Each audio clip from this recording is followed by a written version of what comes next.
नमस्कार दोस्तों, फिर से आपका स्वागत है लोक भारती हिंदी इस यूट्यूब चैनल पर।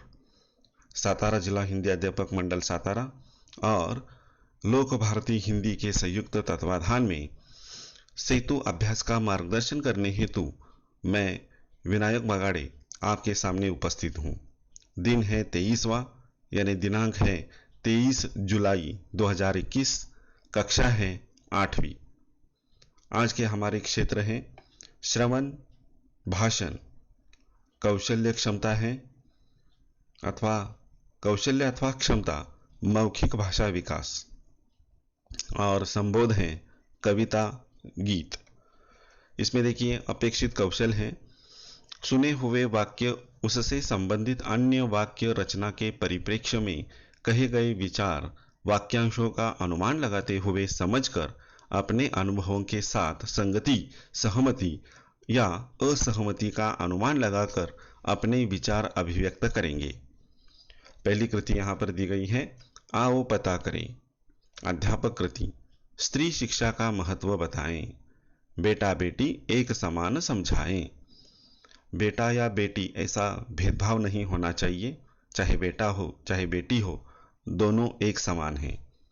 प्राचीन काल में बेटे को ज्यादा महत्व दिया जाता था क्योंकि पुरुष प्रधान संस्कृति हुआ करती थी और बेटियों का बस एक ही काम हुआ करता था कि बस अपने दहलीज के अंदर रहो, घर के अंदर रहो और घर के सारे कामकाज पूर्ण करो। उसे न तो बाहर पढ़ने का अधिकार था, ना ही पढ़ने का अधिकार था। आज भी कई परिवार ऐसे हैं कि जो बेटे को अपने वंश का दीपक मानते हैं और उसकी सारी मांगे पूर्ण करते हैं, और बेटी को बस सिर्फ अपने घर में रहने के लिए, घर के कामकाज करने के लिए रखते हैं। उन्हें समान मौका नहीं दिया जाता। ये गलत बात है। बेटा बेटी दोनों एक समान हैं और ऐसा मानकर स्त्री शिक्षा का जो महत्व है उसको महत्व देना है। इसमें बेटी युग, यह जो कविता है, इस कविता की पंक्तियां दी है, देखिए बड़ी सुंदर कविता है यह। नानी वाली कथा कहानी अब भी जग में लगे सुहानी, बेटी युग के नए दौर की आओ लिख ले नई कहानी। बेटी युग में बेटा बेटी सभी पढ़ेंगे सभी बढ़ेंगे, फौलादी ले नेक इरादे खुद अपना इतिहास गढ़ेंगे। देश पढ़ेगा देश बढ़ेगा, दौड़ेगी अब तरुण जवानी, नानी वाली कथा कहानी अब भी जग में लगे सुहानी। बेटा शिक्षित आधी शिक्षा, दोनों शिक्षित पूरी शिक्षा, हमने सोचा मनन करो तुम, सोचो समझो करो समीक्षा। सारा जग शिक्षामय करना हमने सोचा मन में ठानी, नानी वाली कथा कहानी अब भी जग में लगे सुहानी। तो यहाँ पर सिर्फ बेटे को ही पढ़ने का अधिकार नहीं है, बेटियों को भी पढ़ने का अधिकार है।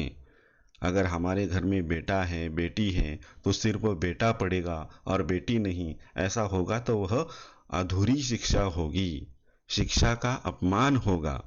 जब दोनों एक साथ पढ़ेंगे तभी वहां पर शिक्षा का आदर होगा, सम्मान होगा।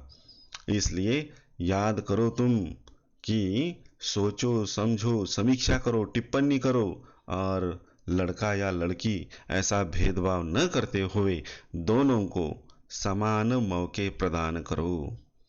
यही संदेश इस कविता की पंक्तियों के द्वारा कवि देना चाहते हैं। आगे देखिए, बेटियों की शिक्षा के साथ उनकी आत्मनिर्भरता प्रगति पर चर्चा करो। आजकल देखा जाए तो यह बेटियां, लड़कियां काफी आत्मनिर्भर हो चुकी हैं। पढ़ाई लिखाई पूर्ण करके अपने पैरों पर स्वावलंबी जीवन व्यतीत कर रही हैं। तो बेटियों को भी, लड़कियों को भी शिक्षा का समान अधिकार प्राप्त होना चाहिए और उनकी प्रगति पर भी हमें चर्चा करनी चाहिए।